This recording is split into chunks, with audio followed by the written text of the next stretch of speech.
Nasakote ng pulisya ang 3 individual, kabilang ang 2 menor de edad matapos ang insidente ng carnapping sa Santiago City nitong ika-3 ng Mayo. Sa panayam ng Bombo Radyo Kawayan kay Police Captain Jonathan Yel Esteban, kinilala ang mga suspect bilang isang 23 anyos na construction worker at 2 menor de edad at pawang residente ng lungsod.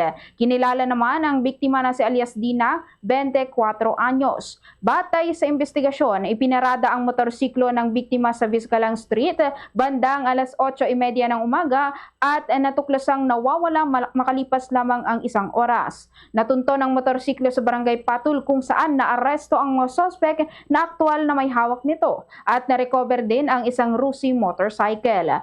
Mahaharap ang mga suspect sa kasong paglabag sa Anti-Carnapping Act habang ang mga menor de edad naman ay isasailalim sa kaukulang proseso. Paalala ni Police Captain Jonathan Yel Esteban sa publiko na tiyaking nakasecure at nakalock ang mga sasakyan upang maiwasan ang pagnanakaw. Ganito ang bahagi ng pahayag ni Police Captain Jonathan Yel Esteban.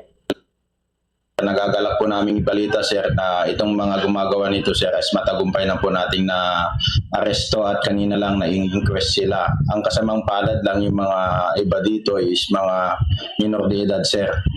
Yes, sir, kinukuha ko po itong oportunidad na ito para po sana hikayatin po kayo na i-park po ng maayos yung ating mga motor.